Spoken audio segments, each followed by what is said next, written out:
మరణం వరకు మనల్ని నమ్మకంగా నడిపించువాడైన యేసుక్రీస్తు ప్రభువారి నామంలో మీ అందరికీ నా హృదయపూర్వక శుభములు. ఈ రోజు మన ధ్యానం మార్కు సువార్త 13వ అధ్యాయం 1 నుంచి 8 వచనాల వరకు. మొదటిగా 1-2 వచనాలు చూసినట్లయితే, ఆయన దేవాలయం నుండి వెళ్లుచుండగా ఆయన శిష్యులలో ఒకడు, బోధకుడా, ఈ రాళ్లెలాంటివో ఈ కట్టడంలెలాంటివో చూడమని ఆయనతో నేను. అందుకు యేసు, ఈ గొప్ప కట్టడంలో చూచుచున్నావే, రాతి మీద రాయి ఒకటి అయినా ఇక్కడ నిలిచి ఉండకుండా పడద్రోయబడునని అతనితో చెప్పాను. యేసుప్రభువారు చెప్పిన ఈ మాట అక్షరాల నెరవేరింది. క్రీస్తు శకం 70వ సంవత్సరంలో రోమా సైన్యాధ్యక్షుడు టైటస్ యెరూషలేం మీదకి దండెత్తాడు. యూదులు రోమీలకు వ్యతిరేకంగా తిరుగుబాటు చేసినందువల్ల రోమా సైన్యం యెరూషలేంను ముట్టడించింది. చివరికి దేవాలయాన్ని దహనం చేసి పూర్తిగా ధ్వంసం చేసేశారు. అప్పుడు దేవాలయంలో ఉన్న బంగారం కరుగుతూ రాళ్ల మధ్యకు ప్రవహించిపోయింది. బంగారం తీసుకోవడానికి సైనికులు ప్రతి రాయిని కదిలించారు. ఫలితంగా యేసుప్రభు చెప్పినట్లుగానే రాయి మీద రాయి మిగలకపోవడం ప్రత్యక్షమైంది. అయితే దీనికి చారిత్రక ఆధారం ఏంటంటే, యూదా చరిత్రకారుడైన జోసిఫస్ ఈ సంఘటనలను వివరంగా రాశాడు. యేసుప్రభు చెప్పిన ప్రతి మాట ఇంత అక్షరార్థంగా నెరవేరటాన్ని బట్టి మనకు అర్థమవుతుంది ఆయన చెప్పిన మాట ఎంత తప్పకుండా నెరవేరుతుందో. అలాగే ఆయన వస్తానని చెప్పిన మాట కూడా తప్పకుండా నెరవేరుతుంది. ఆయన వస్తారు, మనం సిద్ధపడి ఉండాలి. ఇంకా నెరవేరాల్సిన ఆయన మాటలు కూడా అన్ని అక్షరమైన పొల్లైనా తప్పిపోకుండా నెరవేరుతాయి. ఇంకా ఈ రోజు మన ధ్యాన భాగంలో నుండి 3-4 వచనాలు చూసినట్లయితే, ఆయన దేవాలయం ఎదుట ఒలీవల కొండ మీద కూర్చుండి ఉండగా పేతురు, యాకోబు, యోహాను, ఆంద్రే అను వారు ఆయనను చూసి, ఇవి ఎప్పుడు జరుగును? ఇవన్నీ నెరవేరబో కాలమునకు ఏ గుర్తు కలుగును? అది మాతో చెప్పమని ఆయనను ఏకాంతంగా అడిగారు. 3వ వచనంలో, ఆయన ఒలీవల కొండ మీద కూర్చుండి శిష్యులు సూచనలేంటి అని అడిగినప్పుడు ప్రభు యేసు చెప్పిన మొట్టమొదటి మాట, ఎవ్వడూ మిమ్మను మోసపరచకుండా చూచుకొనుడి అని. అనేకులు నా పేరట వచ్చి నేనే క్రీస్తునని చెప్పి అనేకులను మోసపుచ్చెదరు అని ప్రభు అంటున్నారు.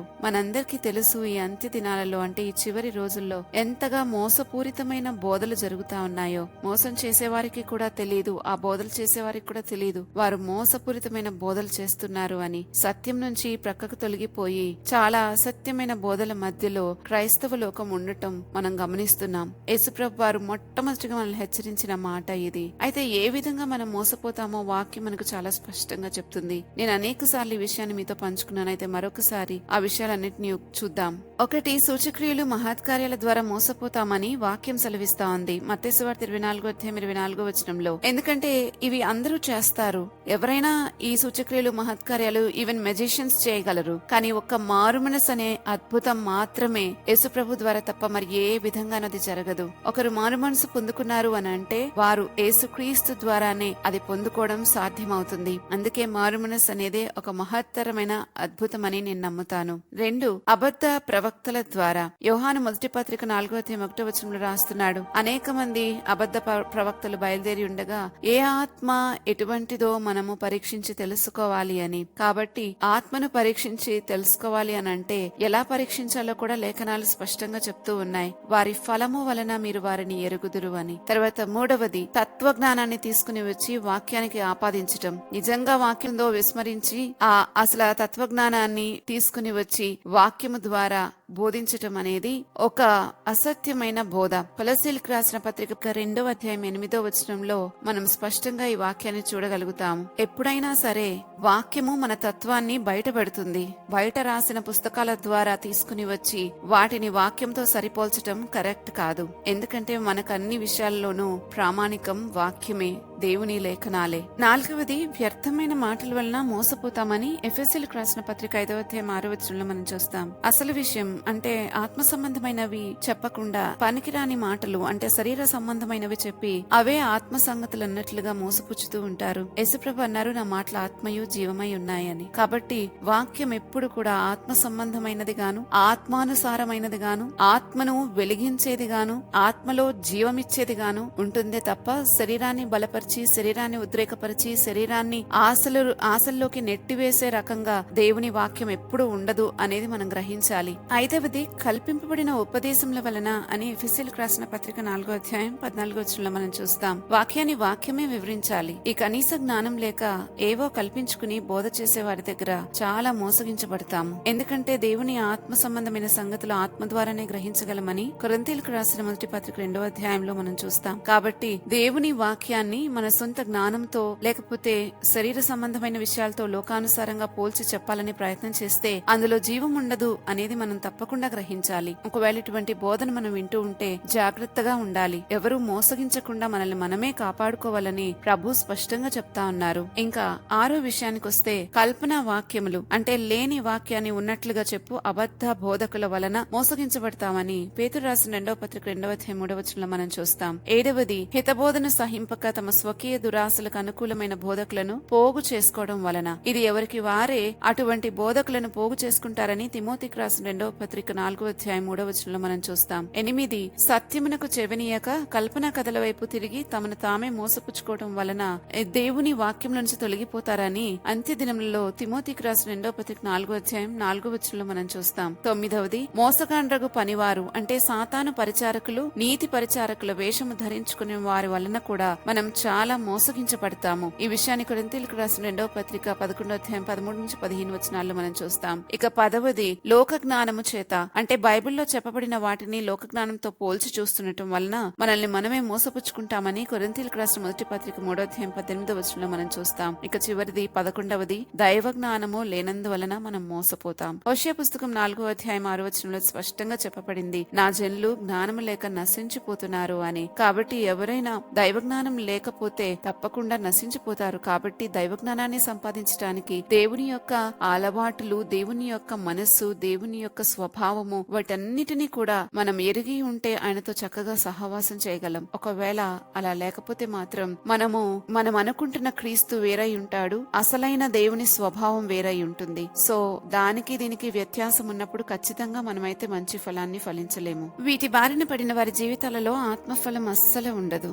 ఎప్పుడు ప్రభుతో సహవాసం చేస్తేనే ఆత్మఫలం ఉంటుంది అనేది మనం గుర్తుపెట్టుకోవాలి. అంతే తప్ప ఆయన యందు నిలిచి ఉండకపోతే అంటే మనం వేరైన బోధలలో ఉంటే మనం క్రీస్తుకు వేరుగా ఉన్నట్లే. యోహాను సువార్త 15వ అధ్యాయం 5వ వచనంలో రాయబడింది, నాకు వేరై ఉండి మీరేమీ చేయలేరు అని. ఆయన ఒరిజినల్ క్యారెక్టర్ ఒకటి ఉంటుంది, కానీ మనం వినే క్యారెక్టర్ ఇంకొకటి ఉంటుంది. అప్పుడు చాలా వ్యత్యాసం ఉంటుంది. మనం క్రీస్తులో నిలిచి ఉండము. ఒకవేళ గనక సత్య బోధలో మనం లేకపోతే మనం క్రీస్తులో అస్సలు నిలిచి ఉండే అవకాశం లేదు. క్రీస్తులో నిలిచి ఉండకపోతే ఆయనకు వేరై ఉంటే మనం ఫలించలేము, మనం దేవుని మహిమపరచలేము. ఈ రోజు అనేక మంది విశ్వాసుల జీవితాల్లో ఫలము, ముఖ్యంగా సంతోషం ఎందుకు చూడట్లేదంటే వారు క్రీస్తు పేరిట జరుగుతున్న అన్య బోధలు అందులో నాటుకుపోయి ఉన్నారు. అవి క్రీస్తుకు వేరుగా మనల్ని ఉంచేవే కాని యేసుక్రీస్తులో నిలిచి ఉండేలాగా సహాయపడేవి కావు. మరి వాటిని ఎలా గుర్తించాలో ఒకసారి చూద్దామా? అంటే సత్యాన్ని ఎలా గుర్తించాలో వాటిని కూడా ఒకసారి గమనిద్దాం. సత్యం అంటే మనకొక థియరీ కాదు.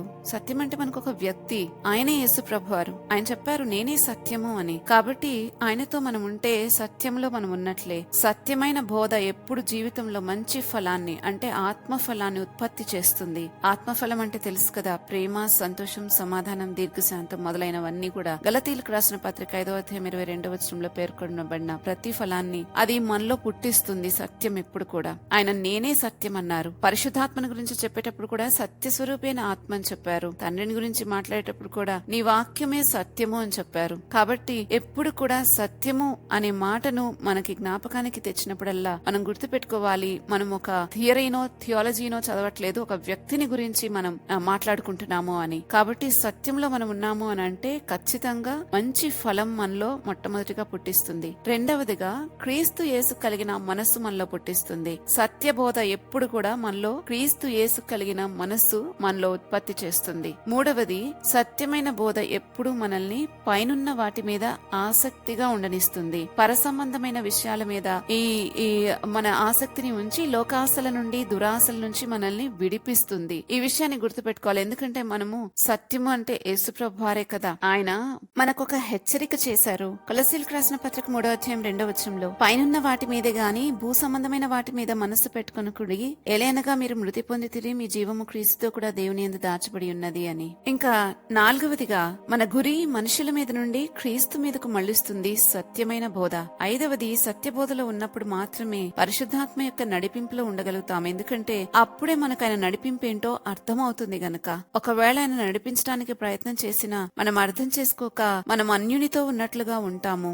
అన్యబోధలో ఉంటే, అబద్ధ బోధలో ఉంటే, సత్యబోధలో ఉంటే సత్యస్వరూపిన ఆత్మ చేస్తున్న ప్రతి కదలికను మనం అర్థం చేసుకోగలం. మనలో ఆయన జరిగిస్తున్న ప్రతి కార్యాన్ని మనకి ఎంతో స్పష్టంగా మనం చూడగలుగుతాము. కాబట్టి మనం వీటిని వాటిని మన జీవితంలో గమనించుకుంటూ ఉంటే మనకు అర్థమవుతుంది మనం ఏ బోధలో ఉన్నామో అని. అందుకే ప్రభు మాటిమాటికి హెచ్చరిస్తున్నారు, ఎవడును మిమ్మల్ని మోసపరచకుండా చూసుకోండి అని. ఇంకా తర్వాత 7-8 వచనాల్లో ప్రభు అంటున్నారు, అంటే ఈ రోజుటి మన ధ్యాన భాగంలో మార్కు సువార్త 13-7-8 వచనాల్లో ప్రభు అంటున్నారు, మీరు యుద్ధములను గూర్చి యుద్ధ సమాచారములను గూర్చి వినినప్పుడు కలవరపడకుడి, ఇవి జరగవలసి ఉన్నవి కానీ అంతం వెంటనే రాదు. జనం మీదకి జనము, రాజ్యం మీదకి రాజ్యం లేచును, అక్కడక్కడ భూకంపం కలుగును, కరువులు వచ్చును, ఇవే వేదనలకు ప్రారంభం అని చెప్పి మిమ్మల్ని గురించి మీరు జాగ్రత్త పడండి అని ఒక మంచి మాటను మనకి వివరిస్తా ఉన్నారు. ఈ విషయాన్ని మనం బాగా గుర్తు పెట్టుకోవాలి. ఈ చివరి రోజుల్లో ఇతరులను గురించి తీర్పు తీర్చడం కన్నా ఎవరిని గురించి వారు జాగ్రత్త పడటం ముఖ్యం. కాపర్లైతే వారికి ఇవ్వబడిన మందను గురించి వారు జాగ్రత్త పడటం ముఖ్యం.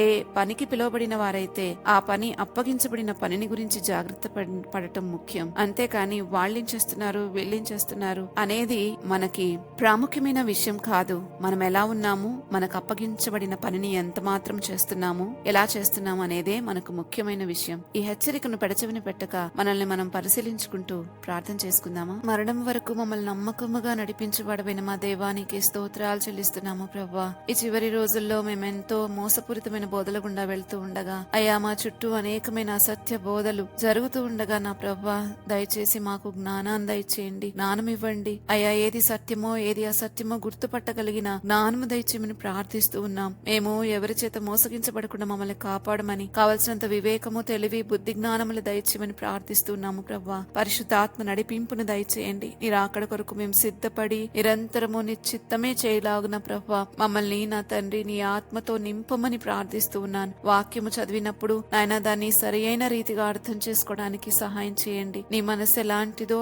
అట్లాంటి మనసే మేము కూడా కలిగి ఉండి ప్రభా ఖచ్చితంగా సత్యమందు మేము ప్రతిష్ఠ చేయబడినట్లుగా మీరే మాకు సహాయం చేసి నడిపించమని యేసుక్రీస్తు ప్రభువారి నామంలో అడిగి వేడుకుంటున్నాము తండ్రి, ఆమెన్. రేపటి ధ్యానంలో మళ్ళా తిరిగి కలుద్దాం. అంతవరకు దేవుని కృప మనందరికీ తోడైనను గాక.